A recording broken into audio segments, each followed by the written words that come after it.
दोस्तों सन 1919 में जब दूसरे विश्व युद्ध की नींव पड़ी थी, तब ट्रीटी ऑफ वर्साई के तहत अमेरिका, जर्मनी और पड़ोसी देश फ्रांस ने जर्मनी के सारे संसाधनों को छीन लिया था और ऐसी अपमानजनक शर्तों को थोपा जिससे गुस्से में आकर जर्मनी ने अपने आप को 10 सालों के लिए इतना ताकतवर बनाया और इसके बाद दूसरा विश्व युद्ध करके पूरे यूरोप को उसकी आग में झोंका। यहाँ तक कि अमेरिका जैसे सुपर पावर देश को भी इसका नुकसान उठाना पड़ा। लेकिन अब यही चीज 2025 में एक बार फिर से हमें रिपीट होते हुए दिख रही है। बस तरीका थोड़ा सा दूसरा है और एक बार हम फिर से पुराने जर्मनी को वापस लौटता हुआ देख सकते हैं और इस बार का भी कारण पिछले बार की तरह ही अमेरिका है। दरअसल पिछले एक महीने में डोनाल्ड ट्रंप ने जैसे बयान दिए हैं और जैसे जैसे एक्शन लिए हैं, उसकी वजह से जर्मनी की जनता और पॉलिटिशियन बहुत ही ज्यादा अपमानजनक महसूस कर रहे हैं। लेकिन दोस्तों, अगर अभी तक आप लोगों ने इस चैनल को सब्सक्राइब नहीं किया है और वीडियो को लाइक नहीं किया है, तो मैं आप लोगों से निवेदन करता हूं कि आप जल्दी से जल्दी इस चैनल को सब्सक्राइब करें और वीडियो को लाइक करें आगे आने वाली फ्यूचर में ऐसे ही और अमेजिंग खबरों को जानने के लिए। आइए अब हम वीडियो में आगे बढ़ते हैं। अब उन्हें ये लगने लगा है कि ट्रंप उनको अकेला छोड़ने लगे हैं और अभी तक जो वो वादा करते आए हैं पिछले 40 से 50 सालों में, उन सारे वादों से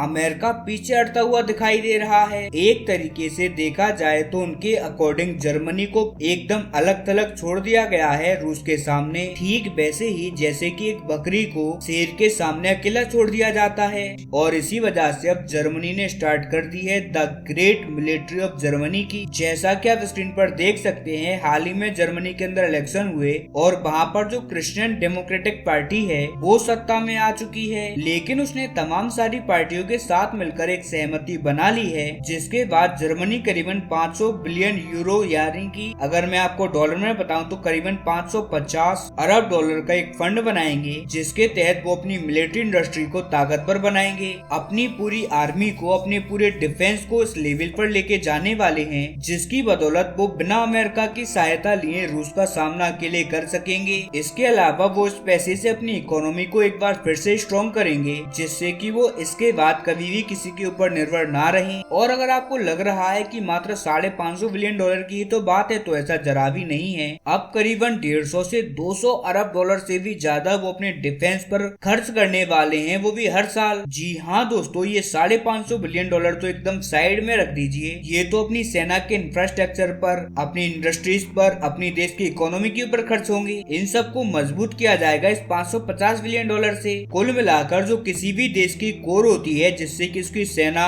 उसकी इकोनॉमी मजबूत हो, उस पर ये पैसा खर्च होगा। इसके अलावा 150 से 200 बिलियन डॉलर हर साल सेना के ऊपर अलग से खर्च होगा। कुल मिलाकर देखा जाए तो जर्मनी का डिफेंस बजट आने वाले टाइम में भारत के डिफेंस बजट से बहुत ज्यादा आगे बढ़ने वाला है। एक तरीके से अगर हम देखें तो कहीं ना कहीं जर्मनी अब डिफेंस बजट के मामले में चाइना को मैच करने जा रहा है। और आप ये बात बहुत अच्छी तरीके से समझते होंगे कि भले ही चीन का रक्षा बजट 250 बिलियन डॉलर है, लेकिन चाइना का 250 बिलियन डॉलर और जर्मनी के 200 बिलियन डॉलर में धरती और आसमान का फर्क है। और उसका कारण ये है कि चाइना के जितने भी हथियार हैं वो मैक्सिममली होते हैं कबाड़ा, इसके अलावा कुछ भी नहीं। चाइना का एक भी हथियार प्रॉपर्ली वर्क नहीं करता और करता भी है तो आधा अधूरा। लेकिन वहीं अगर हम जर्मन इंजीनियरिंग की बात करें तो जर्मनी की इंजीनियरिंग का लोहा पूरी दुनिया मानती आई है, और वो भी 20-30 सालों से नहीं, सदियों से। पिछले कई सौ सालों से जर्मन इंजीनियरिंग का लोहा पूरी दुनिया ने देखा है। और जब ये अपनी सेना पर, अपने डिफेंस पर 200 बिलियन डॉलर लगाएंगे ना, तो ऐसी कंडीशन में जर्मनी को प्रॉपर सोना मिलने वाला है डिफेंस के मामले में। ऐसे ऐसे शानदार हथियार ये डेवलप कर सकते हैं कि रूस और चाइना को तो आप छोड़ ही दीजिए, अमेरिका को भी ये पछाड़ने की दम रखते हैं। और इसीलिए कहा जा रहा है कि अगर जर्मनी 200 बिलियन डॉलर खर्च करता है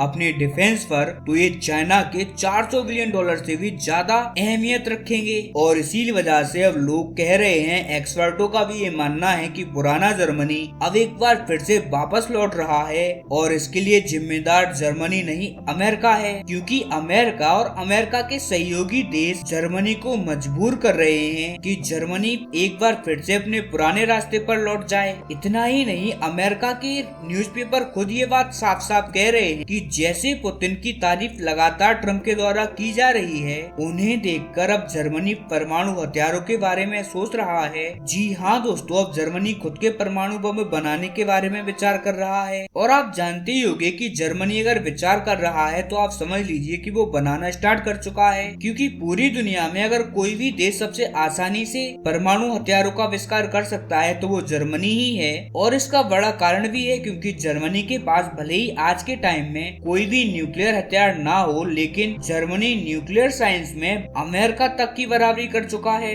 आज के टाइम पर भी दुनिया के कई सारे ऐसे देश हैं जिनके पास परमाणु हथियार हैं, जिन्होंने परमाणु हथियारों को बनाया है, लेकिन उनके परमाणु हथियारों को बनाने के लिए उन्होंने जर्मन इक्विपमेंट्स का इस्तेमाल किया है। यहाँ तक जर्मनी के इक्विपमेंट्स इतने ज्यादा शानदार हैं कि इनकी तस्करी करी जाती है जर्मनी से पूरी दुनिया के उन देशों में जो कि न्यूक्लियर वेपन या न्यूक्लियर टेक्नोलॉजी के ऊपर वर्क कर रहे हैं। इसके अलावा एक और बड़ा एक्सपेक्ट जो कि हम सभी लोग भूल रहे हैं वो है जर्मनी की पॉपुलेशन। दरअसल जर्मनी पूरे यूरोप में सबसे ज्यादा पॉपुलेशन रखने वाला देश है। जर्मनी की जनसंख्या करीबन 8 करोड़ से भी ज्यादा की है। उदाहरण के लिए रूस दुनिया का सबसे बड़ा देश है और उसकी जनसंख्या 13 से 14 करोड़ की ही है बस। लेकिन वहीं जर्मनी की जनसंख्या, जर्मनी की पॉपुलेशन 8 करोड़ है और सिर्फ 8 करोड़ नहीं है, ये बहुत तेजी से बढ़ भी रही है। और वहीं अगर हम बाकी के यूरोपियन देशों की बात करें जैसे कि रूस या फ्रांस, तो इन देशों की जनसंख्या लगातार गिरती जा रही है। इनफैक्ट इटली की जनसंख्या भी गिर रही है, लेकिन जर्मनी एक ऐसा देश है जिसकी जनसंख्या लगातार बढ़ती जा रही है। और यहाँ भी एक बड़ी खास बात ये है, ये छोटे मोटे दर से नहीं बढ़ रही है, जर्मनी की जनसंख्या बहुत बड़े लेवल पर बढ़ रही है। कुल मिलाकर यूरोप की सबसे बड़ी इकोनॉमी इनके पास है, सबसे बड़ी जनसंख्या इनके पास है। पूरी दुनिया में तीसरे नंबर पर आते हैं ये स्ट्रॉन्गेस्ट इकोनॉमी के मामले में। और इन सारी चीजों को देखा जाए तो जर्मनी के पास एक सुपर पावर बनने की सारी चीजें मौजूद हैं। जर्मनी के पास एक बहुत ज्यादा स्ट्रॉन्ग इकोनॉमी है, एक बहुत ज्यादा बड़ी पॉपुलेशन है और सबसे बड़ी बात, इनके पास इतनी शानदार टेक्नोलॉजी है जिसकी मदद से ये बहुत ही ज्यादा कम टाइम में बहुत ही ज्यादा अच्छे वेपन सिस्टमों को तैयार करके किसी भी देश को धूल चटाने की क्षमता रखते हैं। और सबसे बड़ी बात, जर्मनी की एक अंडररेटेड बात जिस पर कोई भी आज तक बात नहीं करता, और वो बात है जर्मनी की मैन्युफैक्चरिंग इंडस्ट्री। दरअसल जर्मनी इतने मार्स लेवल पर मॉडिफिकेशन कर सकता है कि जिन फैक्ट्रियों में आज जर्मनी के अंदर कार बन रही हैं, हम हो सकता है कि आने वाले फ्यूचर में उन्हीं कंपनियों, उन्हीं फैक्ट्रियों के अंदर डिफेंस के बड़े बड़े हथियार, बड़े बड़े वेपन सिस्टम को भी बनता हुआ देख सकते हैं। और ये सिर्फ बातें नहीं है, इन्होंने वर्ल्ड वॉर 2 में ये सब करके भी दिखाया है। और यही वो कारण है कि आज जर्मनी के ऊपर पूरी दुनिया की नजरें टिकी हुई हैं और सारे लोग जर्मनी की पॉलिटिक्स में, जर्मनी की आर्मी के अंदर क्या हो रहा है इसके बारे में चर्चाएं कर रहे हैं। और मैं भी आपको इन सारी चीजों के बारे में पूरी अपडेट दे रहा हूँ, इसीलिए आप इस चैनल को सब्सक्राइब कर लीजिए आने वाली और भी ज्यादा रोचक और इम्पोर्टेंट जानकारियों के लिए। तब तक के लिए नमस्कार, मिलते हैं अगली वीडियो में।